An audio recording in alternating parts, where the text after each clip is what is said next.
எதற்காக நான் இங்க இருக்கிறேன்? நீங்களும் தாய்மார்கள். எதற்காக நானும் இங்க இருக்கேன்?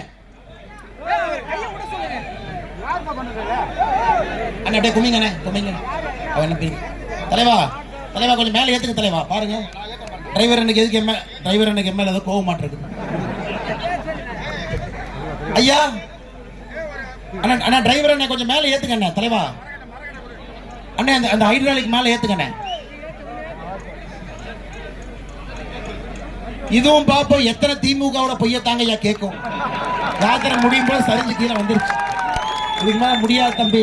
ஏன்னா எல்லா இடத்துலயும் 511 தேர்தல் வாக்குறுதியை பேசுறேங்க ஐயா. ஐயா இந்த சுட்டரிக்கின்ற வெயில நம்ம ஏன் எல்லாம் ஒன்னா நிக்கிறோங்க? இந்த அரசியலை மாற்ற வேண்டும். அதற்கான காலம் 2024 பாராளுமன்ற தேர்தல். அதற்கான காலம் என்பதை முழுமையாக நாம் உணர்ந்திருக்கின்றோம். சகோதர சகோதரிகளே, பெரியோர்களே, தாய்மார்கள், இன்னைக்கு நான் உங்கள்கிட்ட சொல்றேங்கம்மா, பாரதிய ஜனதா கட்சி உங்களுக்காக என்ன செய்யும் சொன்னீங்க, செஞ்சிட்டீங்க. 2024 மோடி ஐயா இன்னும் ஒரு 200 புது வாக்குறுதி கொடுப்பாங்க, அதையும் செய்ய போறாங்க. தமிழ்நாட்டில் பாரதிய ஜனதா கட்சி அண்ணாமலை அண்ணா நீங்க என்ன செய்ய போறீங்க நீங்க கேக்குறீங்களா? கேக்குறீங்களா? கேட்கணும், உங்களுக்கு உரிமை இருக்குங்க அம்மா. ஏன்னா உங்க வரிப்பணம், உங்க வரிப்பணத்துல தான் ஆட்சி நடக்குது. ஐயா இன்னைக்கு நாங்க சொல்றோம், பாரதிய ஜனதா கட்சி உங்களுடைய அன்பை எல்லாம் பெற்று 2024 பாராளுமன்ற உறுப்பினர்களும் 2026 சட்டமன்ற உறுப்பினர்களும் பாரதிய ஜனதா கட்சி கிடைக்கும் பொழுது தமிழகத்தில் நாம் செய்யக்கூடிய முதல் வேலை, ஒரு மாவட்டத்தில் 2 மத்திய அரசினுடைய நவோதயா இலவச பள்ளிக்கூடங்களை துவக்க போறோம். ஐயா இன்னைக்கு ஏழைக்கு ஒரு கல்வி, பணக்காரனுக்கு ஒரு கல்வின்னு இருக்கு.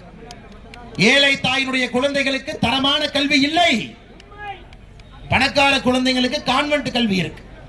இதை உடைப்பதற்காக நம்முடைய மோடி ஐயா உலக தரம் வாய்ந்த நவோதயா பள்ளிகளை இந்தியா முழுவதும் நடத்துறாங்க. ஆனா தமிழ்நாட்டுக்குள்ள மட்டும் ஆண்ட கட்சிகளும் சரி, ஆளுகின்ற கட்சியும் சரி நவோதயா பள்ளியை உள்ள அனுமதிக்கலைங்க ஐயா.